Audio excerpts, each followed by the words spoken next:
జై శ్రీమన్నారాయణ. అందరికీ నమస్తే. Welcome to my channel journey with mom. ఈరోజు సౌందర్య లహరిలోని 2వ శ్లోకం గురించి తెలుసుకుందాము. తనీయాంసం పాంసుం తవ చరణ పంకేరుహభవం విరించి సంచిన్వన్ విరచయతి లోకాన వికలం వహత్యేనం శౌరిః కదమపి సహస్రేణ శిరసాం హరసంక్షుద్యైనం భజతి బసితో ధూళన విధిం. అసలు సౌందర్య లహరి అంటేనే అమ్మవారిని వర్ణించడం. మొదటి శ్లోకంలో అమ్మవారి యొక్క శక్తిని గురించి తెలుసుకున్నాము. ఇప్పుడు 2వ శ్లోకంలో అమ్మవారి యొక్క పాదధూళి మహిమను తెలుసుకుందాము. తల్లి, నీ చేత సృష్టించబడిన బ్రహ్మదేవుడు నీ శక్తి వల్లే సృష్టి కార్యములను నిర్విఘ్నంగా కొనసాగిస్తున్నాడు.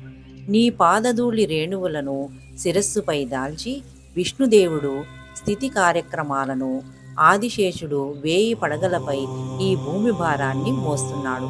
శివుడు నీ పాదధూళిని భస్మంగా శరీరమంతా ధరించి లయ కార్యక్రమాలను నిర్వహిస్తున్నాడు.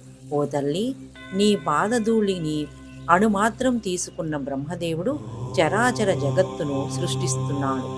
అతల వితల సుతల రసాతల మహాతల పాతాల మత్స్యలోకాలు అనబడే అధోలోకాలను, భూలోక భువర్లోక సువర్లోక మహాలోక జనోలోక తపోలోక సత్యలోకాలు అనబడే ఊర్ధ్వలోకాలను మొత్తము 14 లోకాలను సృష్టిస్తున్నాడు. అలాగే విష్ణువు తన 1000 తలలతో ఈ భూమిని మోస్తున్నాడు. దానిని ఈశ్వరుడు శరీరమంతా భస్మంగా ధరిస్తున్నాడు. తెలుసుకున్నారు కదండి ఈ 2వ శ్లోకం యొక్క అర్థము. అమ్మవారి పాదధూళిని ధరించడం ద్వారా త్రిమూర్తులు వారి వారి కార్యక్రమాలను ఎలా చేస్తున్నారో ఈ శ్లోకంలో వివరించడం జరిగింది. సౌందర్య లహరిలోని ప్రతి శ్లోకానికి ఒక ప్రత్యేకత ఉంది. ఈ 2వ శ్లోకం యొక్క ప్రత్యేకత ఏమిటంటే, ఎవరైనా కార్య విజయాన్ని కోరుకునేవాళ్ళు, వాళ్ళు అనుకున్న పనులలో విఘ్నాలు కలుగుతూ ఉంటే ఆ విఘ్నాలు తొలగిపోవడానికి సౌందర్య లహరిలోని ఈ 2వ శ్లోకం చదువుకోవచ్చు. తర్వాత వీడియోలో 3వ శ్లోకం అర్థం తెలుసుకుందాం. మీకు ఈ వీడియో కనుక నచ్చి ఉంటే లైక్ చేయండి, షేర్ చేయండి, తప్పకుండా సబ్స్క్రైబ్ చేసుకోండి.